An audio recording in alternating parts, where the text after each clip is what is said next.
Oke, ini ada contoh pengukuran kinerja keuangan dan non keuangan gitu ya.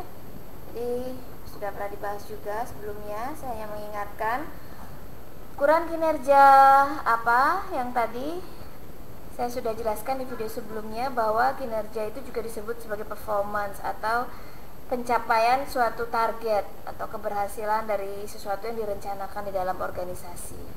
Nah, kinerja ini harus dinilai secara formal dengan menggunakan ukuran-ukuran dari suatu sistem pengukuran kinerja.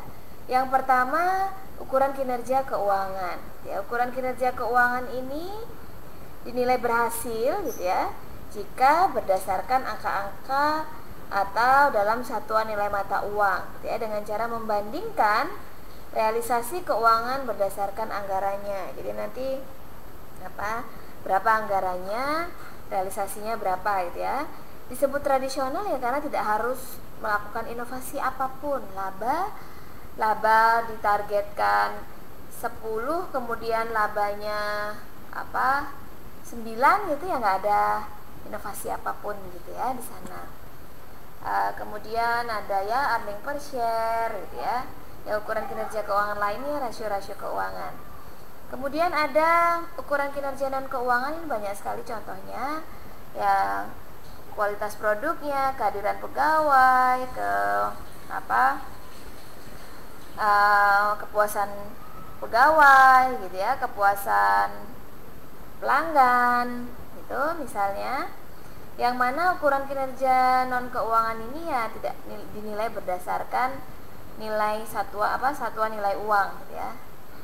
Jadi selain keuangan tadi. Nah, kemudian di chapter 11 dibahas bagaimana sih prinsip, ada bagan gitu ya di exhibit 11.1, bagaimana prinsip sistem pengukuran kinerja. Oke. Di sini apa yang bisa dihitung harus bisa diukur ya. Waktu bisa dihitung, maka waktu bisa diukur ya. Laba bisa dihitung, maka laba juga bisa diukur. Kemudian apa yang bisa diukur itu harus bisa dijalankan ya. Inilah ada 4 konsepnya gitu ya. Apa yang bisa dijalankan harus diberi reward, dan apa yang diberi reward harus benar-benar atau sungguh-sungguh dihitung ya. Nah, sehingga ini semua keempat dari strategi perusahaan gitu ya, kita harus menerjemahkan strategi kita ke 4 konsep ini, ke 4 konsep prinsip pengukuran kinerja ya. Nah, tadi saya sempat di video sebelumnya saya sempat bahas ya, kenapa harus diukur gitu ya. Tadi proses pengendalian formal gitu ya yang mengawali penilaian kinerja, yang mana di akhir periode begitu, pusat-pusat pertanggungjawaban mestinya harus diukur kinerjanya ya. Nah, ada beberapa ini ukuran kinerja tradisional saya tayangkan dalam tabel. Untuk mengukur kinerja pusat pendapatan dan biaya dibutuhkan ukuran kinerja efektivitas ya. Kenapa gitu? Kenapa efektivitas? Mungkin bisa diingat efektivitas itu apa gitu ya, perbandingan antara output dan tujuan. Yang penting tujuannya tercapai gitu ya. Nah, karena pusat pendapatan dan pusat biaya kebijakan ini diberi wewenang untuk mengelola output tapi tidak mengelola input, jadi kembalikan lagi ke definisinya gitu ya. Sehingga apakah programnya sudah berjalan, program di pusat pendapatan dan pusat biaya kebijakan ini sudah berjalan dan mencapai tujuan atau tidak gitu ya. Misalnya pusat pendapatan, apakah penjualannya sudah sesuai dengan yang dianggarkan, dan pusat biaya kebijakan misalnya R&D, apakah pengembangan produknya sudah berjalan sesuai dengan tujuan ya. Tadi ya, efektif itu adalah hubungan antara hubungan antara output dan tujuannya ya. Kemudian efisiensi ya, Pusat biaya teknik diukur kinerjanya dengan efisiensi dan produktivitasnya, gitu kan ya. Pusat biaya teknik efisiensi, jadi dengan sehingga bisa biaya standar, gitu kan ya, di pusat pertanggungjawaban pernah saya bahas. Nah, untuk mengukur efisiensi ini, gitu ya, perbandingannya kan antara output dan input, gitu ya. Sehingga misalnya biaya yang hubungan input outputnya langsung dan nyata, misalnya apa? Biaya produksi, ya. Sehingga bisa diukur produktivitasnya biaya produksi ini. Nanti kita akan bahas bagaimana mengukur produktivitas.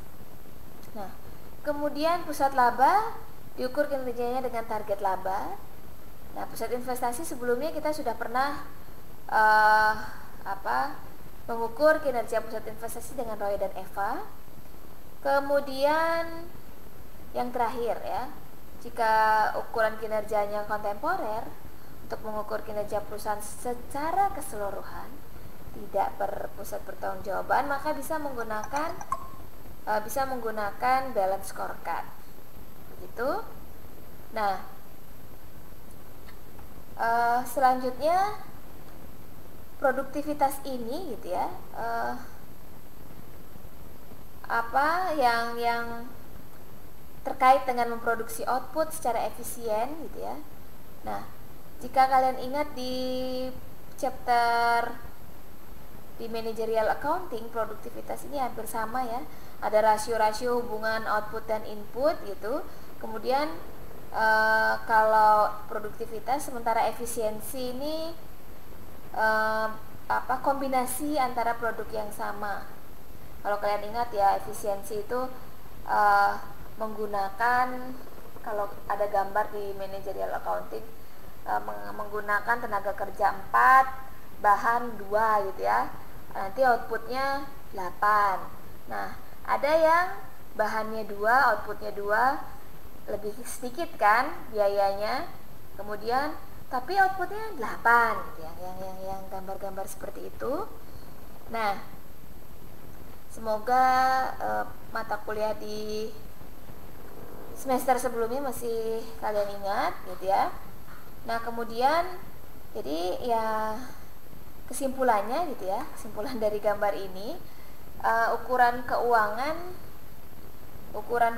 atau ukuran kinerja keuangan, gitu ya, tidak cukup memadai, gitu ya. Jadi harus didampingi dengan ukuran non keuangan. Nah, biasanya ukuran non keuangan ini bisa dipakai sampai di level bawah, sampai ke staff-staff, gitu ya. Mengukur kinerja staff-staffnya, gitu ya.